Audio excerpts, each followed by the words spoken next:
This week we'll be talking about reading and summarizing research articles. So we'll go over some of the basics of what to look for in a research article and where to look for it, and talk about how to take notes. So some general tips. One is read slowly. So generally research articles can be kind of dense and challenging, so you really need to plan to take your time. Skimming a research article is not going to necessarily mean that you'll get all of it out that you need to. It's important to take notes. Don't assume that even though you've read it and understand it now, you will remember what was in the article 3 months from now as you're finishing up your final paper. So it's really important that you take notes and have thorough, high-quality notes.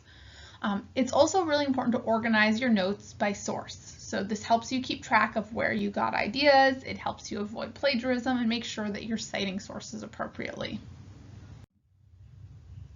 So the abstract, all peer-reviewed empirical papers should have an abstract. An abstract is a brief summary of the article, normally somewhere between 100 and 200 words. This is very useful in figuring out if this article is of interest to you, if this article is going to be worth reading, or maybe you want to skip it and find something else. Gives you kind of the very brief takeaway points. It will not give you all of the information you need. So while reading the abstract is a good start, especially as you're filtering through and selecting articles, you really need to read the entire paper to get the overall picture and more important details. Okay, the next section is the introduction. Now note that in most research articles, the introduction is not necessarily labeled as the introduction. It's just that first section where they're reviewing literature. So the goal of the introduction is to kind of give the reader an overview of the importance of a topic, review the literature and the current state of knowledge, and come up with a hypothesis that's supported by existing research. Now, as you all are writing your literature reviews, essentially what you're writing is the introduction of a research paper. You're reviewing the literature and kind of making an argument based on this. In this case, we're not going to empirically test that argument with research, but you are going to have your thesis statement, which if you were, conducting a research study would be your hypothesis. So some questions to think about as you're reviewing the introduction. You want to look for what general topic is the research addressing. The introduction should tell you about what other researchers have already discovered about this topic. So especially if you're struggling to find articles, introductions of the articles you're reading is a really great place to find other sources or other sources on a specific aspect of a topic. The introduction should also tell you what is new about this study compared to other research. So what does this study add? And should end in what the researcher's hypotheses are. The next section should be the methods. And the methods section should basically be detailed enough that when you're reading it, you should be able to envision what was actually done. So a couple of things that the methods typically includes, and just to be clear, in APA format, it is method singular. The method should include a description of the characteristics of the participants. Who were they, age, gender, ethnicity, how were they found, how long did they participate, things like that. It should also talk about the apparatus and materials that were used in the study. So for some studies, this might involve complex computer programs or maybe physiological measures. It would describe the EEG probes and things like that. Other studies that are more survey-based might just describe the survey materials that they used. And then finally, what did the participants do? So typically there's a procedure section that basically will walk the reader through exactly what participants did from, the time they enter the study. And then finally we have the results. The results should kind of review the hypotheses and describe support for each one. Now note that some of the studies you read may have very complex statistics described in the results. I don't expect you to all of a sudden become an expert on statistics. So read the results, and as you're reading for the results, look for kind of where the authors talk about each hypothesis. So the hypothesis. So they should, a good paper will relate the results to the hypothesis and tell you whether the results supported or did not support the hypothesis. Results will also tell you what statistical tests the researchers used when they analyzed the data. Ideally, in everyday English, they will tell you what the statistical tests tell you. So there may be a lot of, maybe they did complex hierarchical models with a lot of variables, but there should be at the end of, the paragraph with all of the details, a sentence that says, so overall, these findings say that variables X, Y, and Z contribute to outcome W. So be looking for that in plain English. Don't just skip it. Don't just skip the results section. Even if you don't understand the analyses, there should be snippets in there that can help you understand. Also look at the tables and figures. So do the tables and figures kind of lend support to the hypotheses, and sometimes they can help you understand what's going on, even if you don't necessarily understand the details of the analyses, especially the figures. Take the time to look at them and dissect. I recommend that as you're reading the results, read them in kind of small chunks. So one paragraph at a time and try to figure out what you need to get out of that paragraph. Now, I will tell you, if the results are totally over your head, we're going to talk about the discussion section too, which should kind of boil them down to the most important points. But you should still read the results section to kind of get a sense. But don't panic if you don't understand the analyses or things like that. Okay, so this is just to show you kind of what you can get out of the pictures or the figures, even if you don't necessarily understand the analyses. So this is an example of a bar graph. And so in this experiment, participants viewed humorous pictures and recorded the experimenters recorded the amount of mirth, which is smiling or laughing. And basically, they manipulated the independent variable of cohesiveness, so how similar groups were, and measured basically how much they laughed at funny pictures as a result. And so with this graph, we can kind of see differences. We can see that the cohesive group generally showed more mirth than the uncohesive group. So they were laughing more in response to funny pictures than a group that wasn't cohesive. But we can also see gender differences if we look at the black versus the white lines, which are for male and female. And so we can see that generally the female participants showed more mirth than the male participants. So again, don't forget the figures and take a look at them and take some time to try to digest them. All right, finally is the discussion. So in the discussion, the authors should start by reiterating their findings and how they relate to the hypotheses. So if you got nothing out of the results section, you read it and went way over your head, generally the first paragraph or two of the discussion should really kind of drive home the points, the findings that the authors thought were most important without the numbers. In addition, they'll talk about whether the present research findings agree with previous research and accepted theory. So is it supported or not? They'll talk about why they think unexpected findings occurred, why they think their findings are important, and also talk about the implications of the research. Does this suggest new research? Does it suggest interventions? Things like that. So in the discussion, there should really be a focus on the findings and the findings that are most important.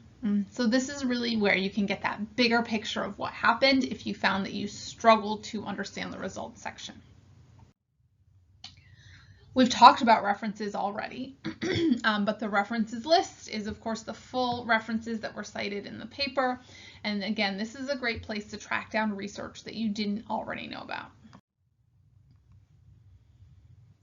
Okay, so now we're going to shift. So now you know kind of what to look for in each section of the paper. So the next thing we're going to talk about is how to take notes.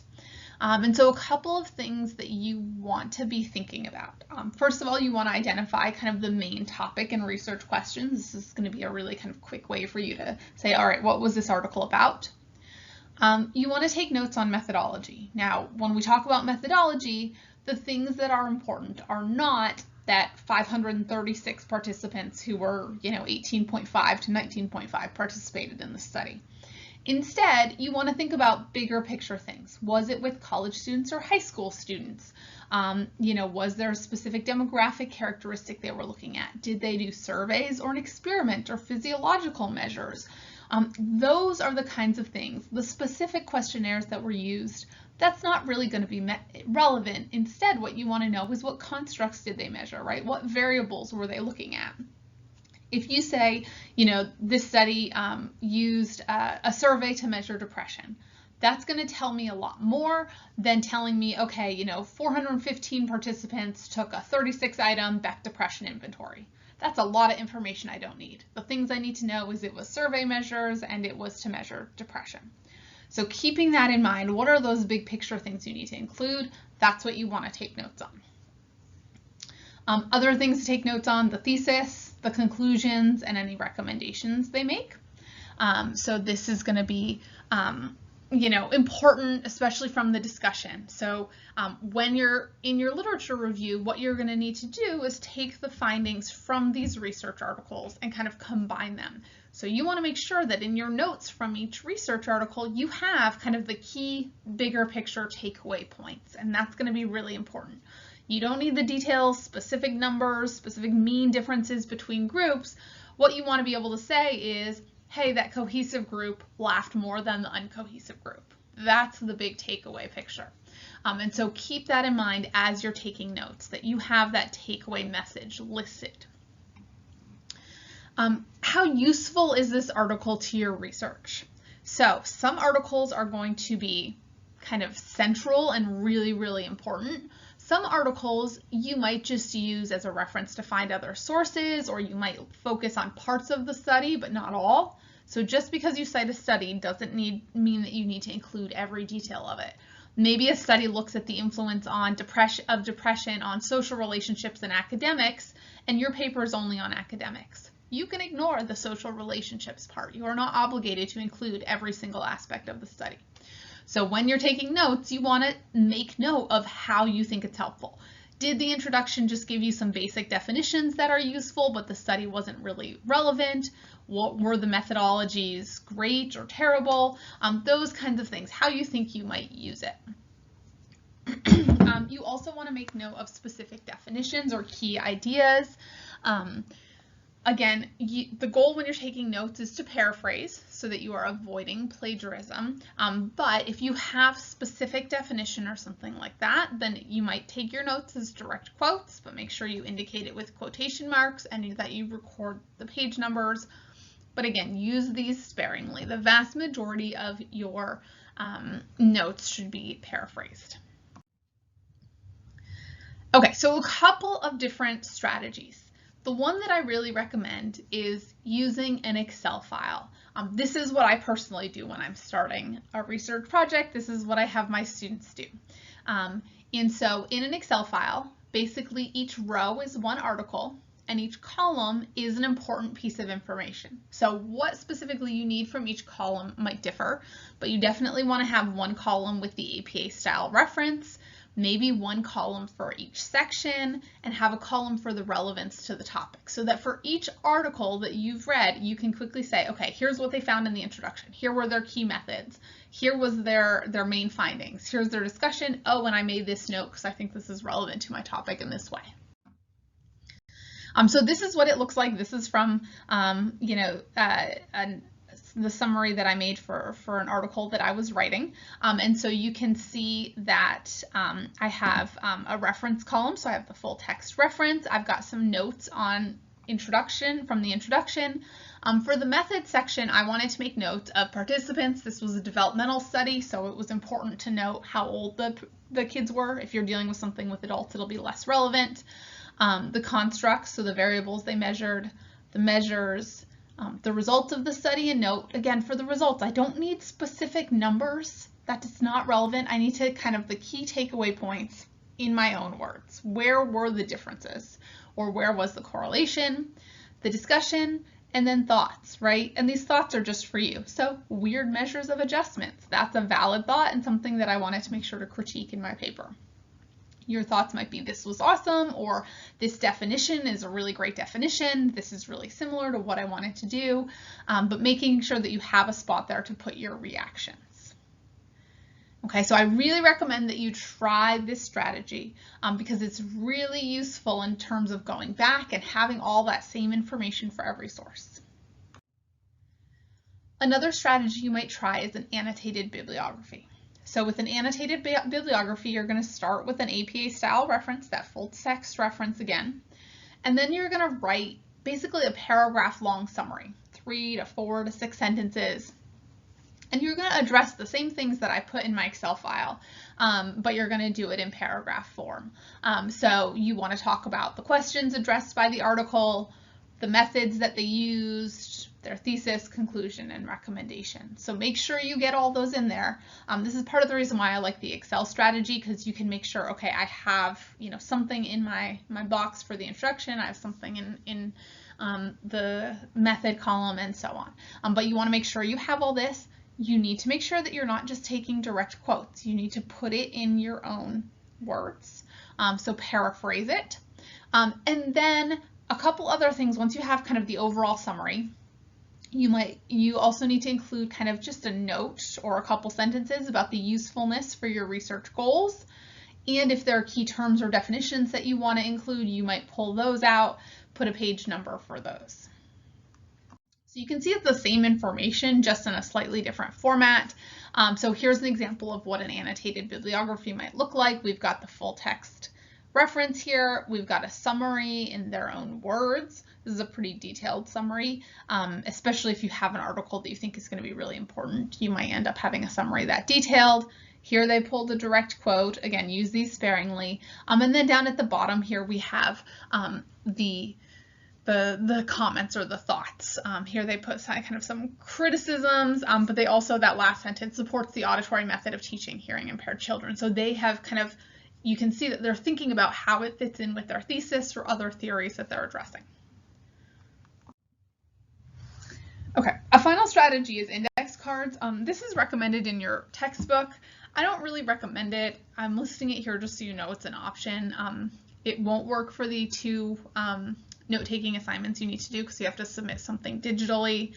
Some people like this though. Note-taking cards are nice because if you have a bunch of different sources, sometimes they can help you visually organize your information, but you can end up with a lot of cards really quickly, lots of paper use, and it can get messy. If you have a digital copy of your notes, then you can find, use Control F to find things and highlight things. So there's lots of better digital strategies, I think. But if you're using a note-taking strategy for other classes, you include an APA style reference, and basically on index cards, you put 1 point or 1 thought per card. So this can kind of help you organize your arguments and synthesize similar information. One thing that makes this a little more cumbersome though is you have to make sure you put that reference on every single card. So if you're doing 1 thought per card and have to repeat that reference, it gets a little difficult. But here's an example of what they might look like. We've got 1 point. Here they've suggested that you note whether it's a summary, paraphrase, or a quote. And you've got kind of that reference here. Okay, so this is really important. I recommend that you kind of come back to this as you're reading, but these are a list of questions that you can ask about each section of a research article as you're reading them. So as you're reading your articles, go through and make sure after you've read the introduction, can you identify the general topic? Can you identify what research is already found and how it compares to other research on the hypotheses? When you read the methods, can you describe the participants, the materials, what they do? When you read the results, make sure you know what did they find for each hypothesis. Did it support it or did it not? And kind of be able to describe those general findings. And then for the discussion, you want to make sure that you know what they found, how it relates to previous research, unexpected findings, why are they important? So these are all the questions I went over, but this summary table might be useful for you as you're reading articles. All right, so happy reading this week.